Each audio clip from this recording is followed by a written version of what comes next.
Bonjour. Beaucoup de volatilité sur les cryptos. À quoi faut-il s'attendre pour la suite? C'est ce que nous allons voir dans l'analyse du jour. Mais avant de commencer, n'oubliez pas de vous abonner, de mettre un petit pouce bleu et de laisser un commentaire. Alors, on a pas mal de petites choses aujourd'hui à voir, du coup, on va pas trop perdre de temps, on va se diriger directement vers la cryptomap.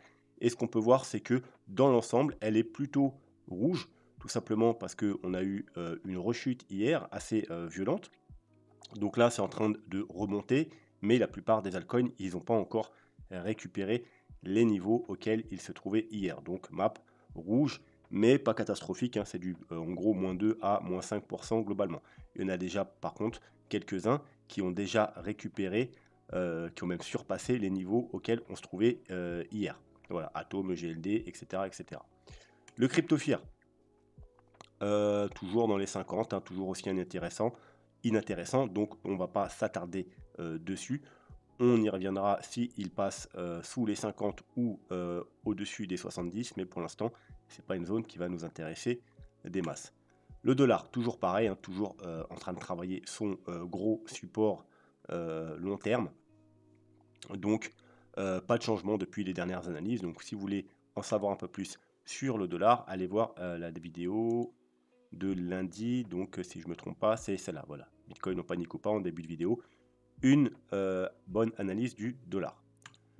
Le Bitcoin. Alors, non, avant de passer à l'analyse court terme, on va voir quelque chose de très simple.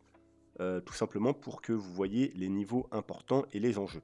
Donc, on a un graphique en mensuel et un graphique extrêmement simplifié avec seulement deux lignes, deux niveaux qui sont très importants actuellement pour le Bitcoin. On a le premier niveau qui se situe aux alentours des 29 000 dollars. Pourquoi? Comme vous pouvez le voir là, on a clôture, ouverture de bougie, trois mèches qui viennent chercher pile ce niveau. Le mois dernier, clôture pile sur ce niveau. Et là, encore une fois, c'est le niveau qui nous bloque un petit peu l'avancée. Donc on a fait une mèche au-dessus, mais on n'arrive pas à globalement passer au-dessus. Le mois se termine dans 3 jours, c'est pour ça que j'en parle maintenant. Donc quelque chose de très bullish, ce serait bien entendu qu'on clôture le mois au-dessus de cette grosse résistance. Malheureusement, à part si on a une clôture franche et qu'on a d'ici 3 jours une grosse poussée qui nous mène vers les 32, 33, 35 000 dollars, eh bien ce ne sera pas encore suffisant pour valider cette cassure de ce niveau. Tout simplement parce que si on clôture très légèrement au-dessus, c'est pas valide, il faudra attendre la bougie de confirmation. Voilà. Mais ce sera déjà un premier signal intéressant. A l'inverse, si on clôture en dessous, que ce niveau fait encore résistance ce mois-ci, il y a des risques de rechuter. Et le niveau le plus important à surveiller, vous pouvez le voir très simplement ici, c'est ce niveau-là. Pourquoi?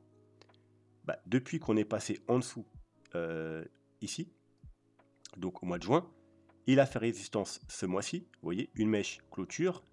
Le deuxième mois, une mèche clôture. Ici, la mèche rejet. Puis, après la chute, quand on y est revenu, c'est encore lui qui a fait résistance au mois de janvier. Au mois de février, on a ouvert et clôturé pile sur ce niveau. Vous voyez, si j'enlève la ligne, voilà. On a une bougie d'incertitude. Ça veut dire qu'on a fait une mèche en dessous, une mèche en dessus.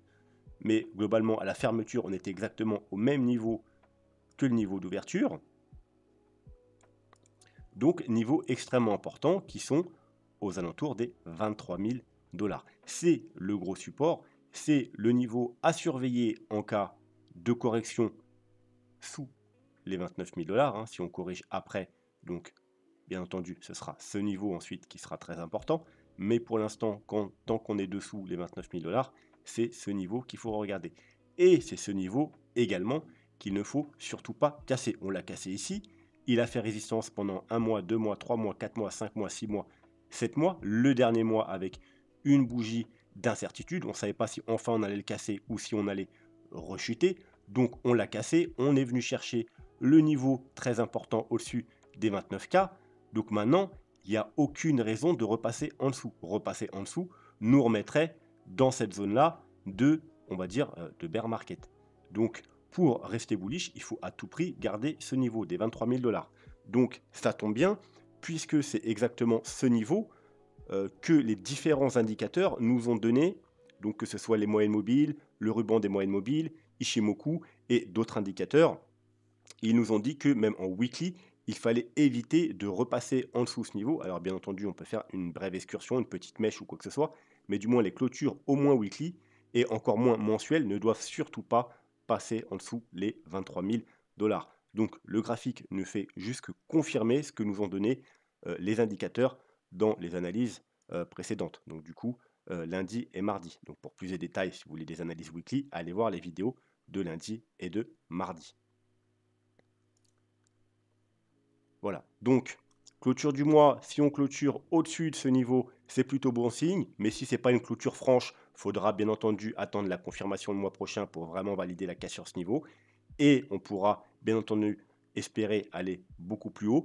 Si on clôture sous ce niveau, il n'y a rien de catastrophique, il faudra attendre voir ce qui se passe le mois prochain, soit on aura droit à une correction qui pourrait nous mener justement vers les 23 000 dollars, puisqu'on a cassé ce niveau, on est venu chercher le niveau suivant, on pourrait faire du coup une correction, un pullback pour valider ce niveau en tant que support avant, pour prendre de la puissance avant de casser ce niveau. Ce sera d'ailleurs une excellente opportunité d'achat si on revient aux alentours des 23 24 000 dollars. Par contre, si on y revient, mais qu'on commence à le casser avec des clôtures weekly, là par contre, il vaudra mieux prendre de la distance, être prudent, parce qu'il y aura des risques de rechuter fortement. Voilà. On va pouvoir passer au graphique plus court terme, donc le graphique daily. Donc, on va même passer en 4 heures pour commencer, pour voir à peu près ce qui s'est passé. Donc, rappelez-vous, ici, on avait un potentiel bottom, du moins au moins provisoire pour un rebond, parce qu'on avait, alors on va mettre le RSI, on avait un petit W ici, alors on va mettre en linéaire, on les voit mieux, voilà, on avait un petit W ici dans un plus gros W, tout ça sous divergence haussière, donc c'était plutôt bullish, c'est pour ça qu'on est entré en trade dans ces niveaux, à la cassure du petit ou du gros W. On va s'enlever les RSI, on n'en a plus besoin. On a eu une poussée jusque la zone de rechargement de short, donc la zone de rechargement de short de tout le mouvement baissier. C'est pour ça qu'ici, on a techniquement, en fait, du moins ceux qui le souhaitent, pris des profits, parce que c'est le niveau le plus risqué. C'est là où il peut y avoir un retournement de tendance.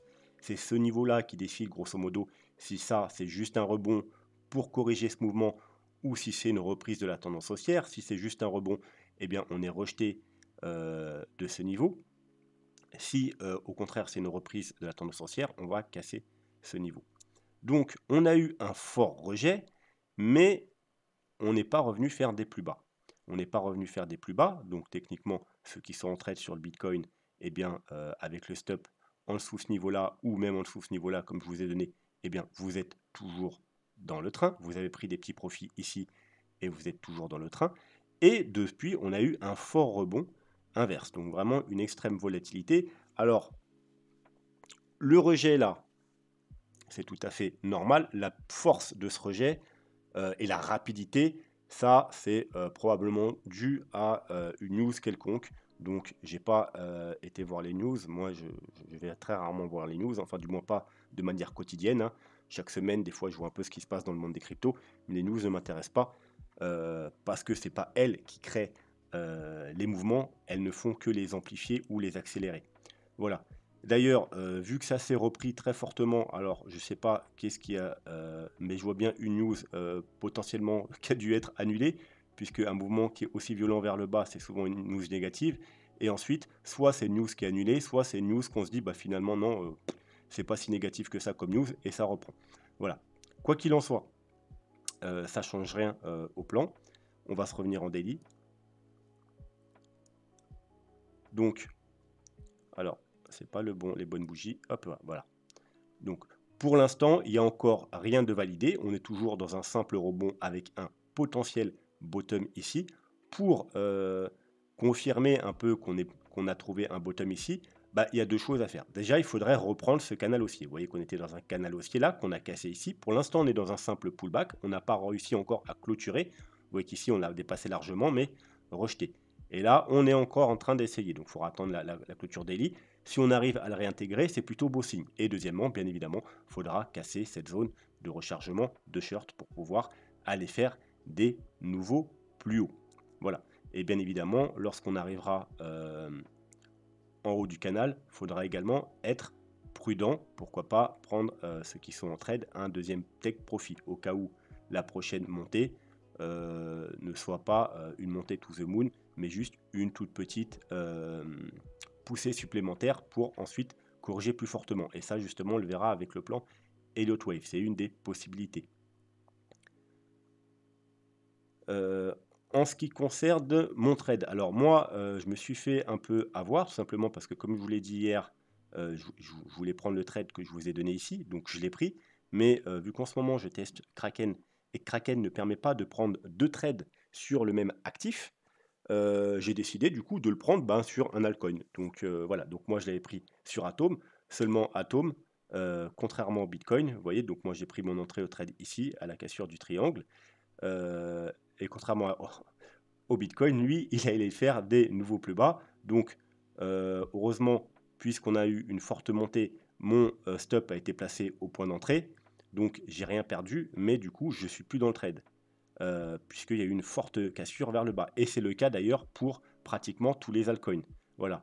Et vous voyez que maintenant, on est même revenu plus haut. On a fait des nouveaux plus hauts avec Atom, chose qu'on n'a pas fait sur le Bitcoin.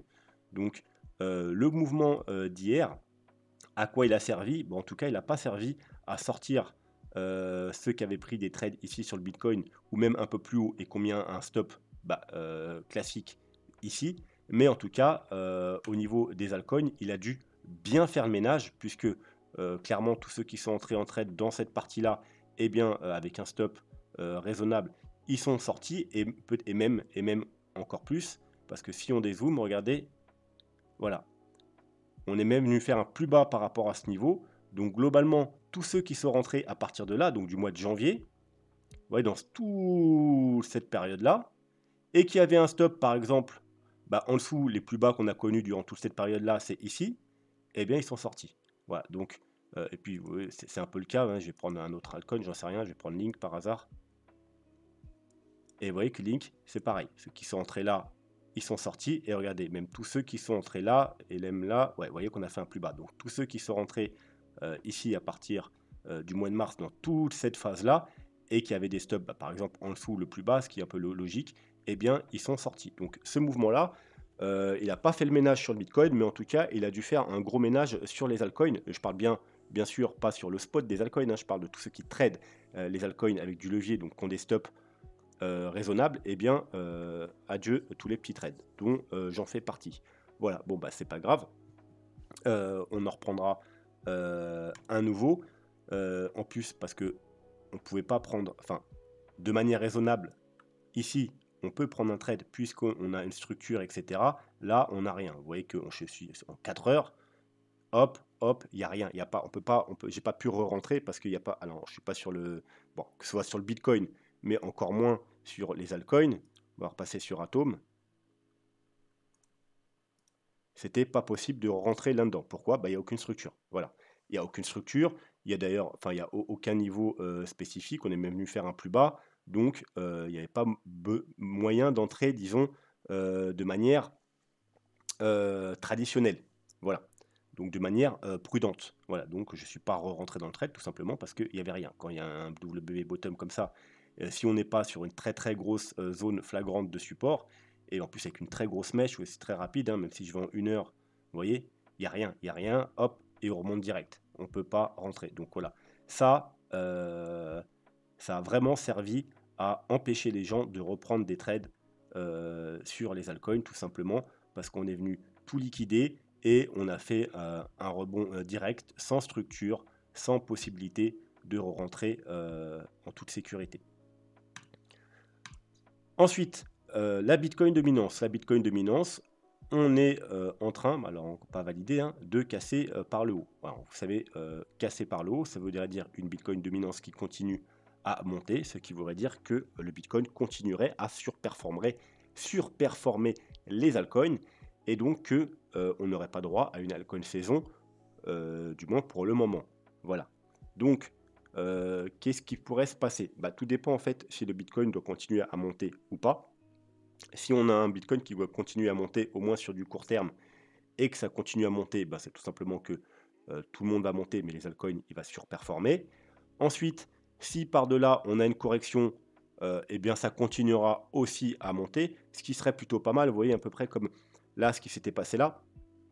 On est venu dans une zone comme ça, hein, comme ici, et puis on a remonté, la Bitcoin dominance a remonté, et c'est qu'à partir de là, du mois d'août 2019, qu'on a eu la altcoin saison. Donc vous voyez qu'on a eu en deux parties. Ici, une altcoin saison plutôt, on va dire, euh, euh, pas forte, mais plutôt régulière. Ensuite, on a eu, alors suivant une correction par ici, du coup les altcoins, ils ont reperdu de la puissance. Et là, on a eu la dernière altcoin saison, donc la deuxième partie, extrêmement violente, vous voyez, extrêmement puissante. Ce qui m'avait fait analyser comme quoi que c'était sûrement la fin, quand on est arrivé ici, du bull run. Et voilà, je ne m'étais pas trompé, parce qu'on avait fait exactement le même mouvement ici, en fin de bull run du bull run précédent. Un mouvement violent, une grosse altcoin saison qui s'est terminée dans cette zone-là. Donc quand on a fait, vous voyez, avec le petit rectangle de décrochage ici rouge que je vous avais mis, dans cette zone-là, quand on a fait exactement la même chose ici, je vous ai dit attention, et rappelez-vous à l'époque, j'avais fait ça assez graphique, avec un point d'interrogation ici au bear market. Je vous ai dit que là, on a probablement entamé un bear market. Et voilà, bon, bah, c'est exactement ce qui s'est passé. Donc, une montée du Bitcoin, ce serait pas trop mal, au contraire, ça nous permettrait d'avoir une altcoin saison très puissante. Alors, on pourrait ne jamais revenir aussi haut sur la Bitcoin dominance, hein, et repartir directement vers le bas. Donc, on aurait une altcoin saison plutôt que prévue. Donc, si c'est juste un mouvement pour aller rechercher le bas, ce serait une petite altcoin saison. Par contre, si on devait, ça devait se prolonger et casser, avoir une cassure du bas du range, et donc on aurait sûrement un mouvement violent vers le bas, ça nous ferait une très grande altcoin saison. Bref, pour l'instant, on est encore en train de travailler cette zone, on est potentiellement en train de la casser, mais voilà, il faudra attendre la clôture weekly et bien entendu une bougie de confirmation. Hop, pareil ici, on a fait une petite excursion la semaine dernière, mais tout de suite ravalé, donc pas de confirmation. Vous voyez que là on a un gros niveau, hein. Ça nous donnera également une validation sur les altcoins. Alors là, ça ne nous donnerait pas comme quoi ils vont surperformer le Bitcoin, mais on casserait un niveau important, donc ce serait une poussée vers le haut des altcoins. Donc voilà, donc on a été rejeté, et là encore une fois, hier, vous voyez qu'on a été rejeté, enfin du moins cette semaine, de ce niveau. Donc voilà, il faudra réussir à repasser ce niveau pour espérer une grosse poussée des altcoins.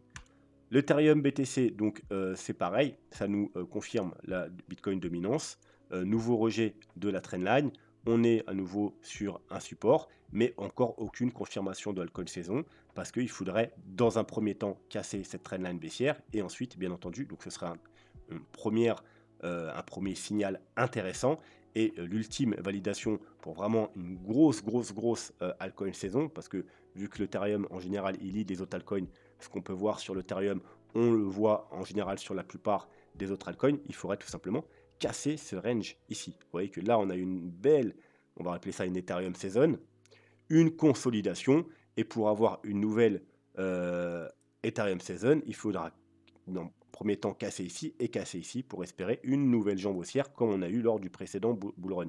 Et un Ethereum, et par la même occasion des altcoins qui surperforment grandement le Bitcoin. Pour l'instant, on n'a pas encore tout ça.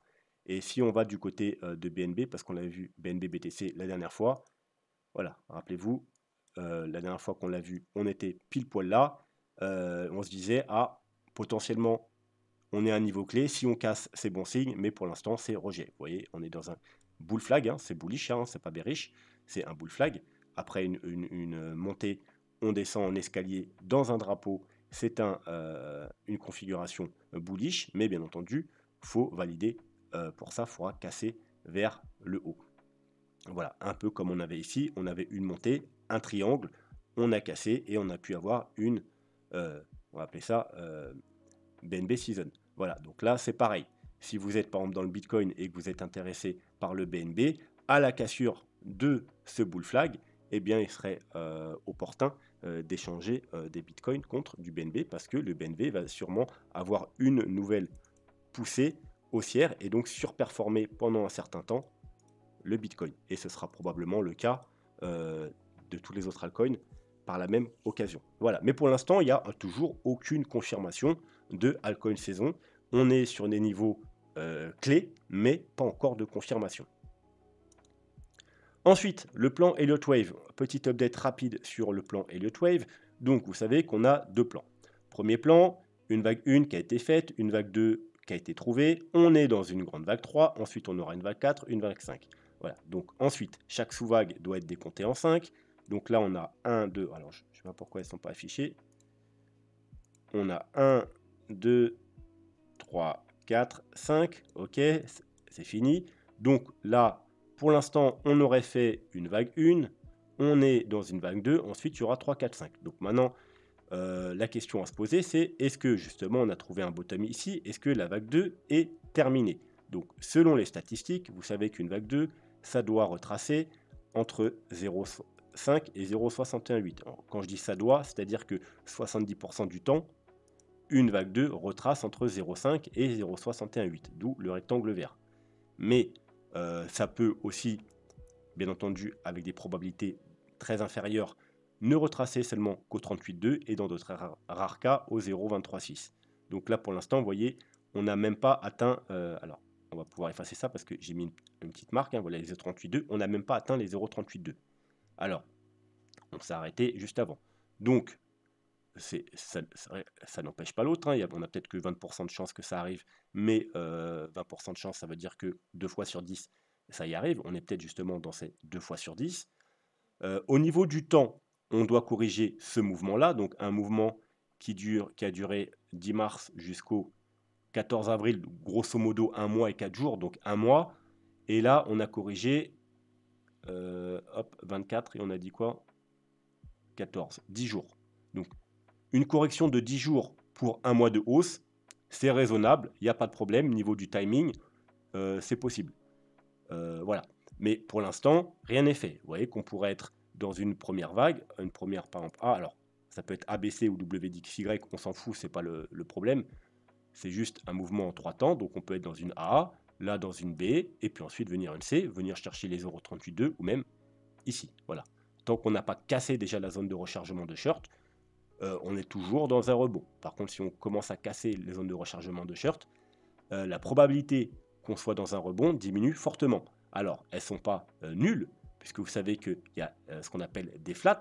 Donc, on pourrait très bien venir faire un double top, voire même un peu plus haut, notamment, et c'est le niveau qu'il faudra surveiller, les 1,13, 1,23,6. Hop, excusez-moi, j'ai pris le mauvais. Hop. Donc, on va se mettre un petit niveau. Donc, 1,13, 1,23,6. En général, quand on casse le sommet, les flats, c'est ça que ça va chercher, 1,13, 1,23,6. Et on va se le mettre en orange parce que c'est un niveau où il faudra être très prudent également. Voilà, on pourrait faire une correction en flat. Donc, même si on fait un plus haut, alors les flats, c'est pas quelque chose à privilégier, c'est pas le plus courant, mais voilà. Il faudra quand même être prévenu que même si on fait un plus haut, on pourra toujours être dans cette correction tant qu'on ne dépasse pas les 1,23,6, donc les 32 000 $. Donc sur ces niveaux-là, il faudra quand même être prudent. On peut toujours être dans ce genre de mouvement. Voilà. Et ensuite, si jamais ça se produit, on pourra, vous savez qu'une flat, ça peut, on n'est pas obligé de faire des plus bas. Par contre, hein, une flat, ça peut s'arrêter à 0,68, donc vers là, ou en double bottom, ou aller chercher un peu plus bas. Donc pourquoi pas justement la target classique d'une vague 2. Voilà, donc pour l'instant, on attend de voir comment ça va se développer. Soit la correction est déjà finie et là, on va directement entamer la vague 3. Et si vous suivez mes vidéos, normalement, vous avez déjà un trade ouvert là, justement, au cas où ceci était le bottom. Vous avez déjà pris un petit profit, comme ça, si on devait aller plus bas, eh bien au moins ce trade, il vous a quand même rapporté un petit peu. Et bien entendu, si on a trouvé le bottom, eh bien votre objectif, si vous avez pris le trade pour jouer ce bottom, ce sera tout simplement la vague 3. Et les objectifs de la vague 3, on les recalculera plus quand on sera sûr qu'on a trouvé le bottom avec du coup le bas, la haut, etc. Donc ça, c'est pour ce scénario-là. Le deuxième scénario, hop, on va dézoomer un peu.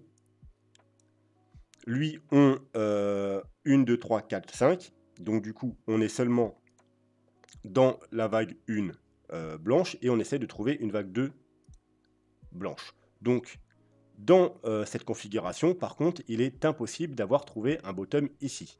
Donc, soit c'est un mauvais scénario, de toute façon, il y en a forcément un des deux qui est mauvais, mais en aucun cas, on peut trouver avoir un bottom ici. Pourquoi? Parce que là, on ne doit pas corriger ce mouvement-là, donc un mois, on doit corriger tout le mouvement, toute la vague 1, c'est-à-dire plus de 4 mois.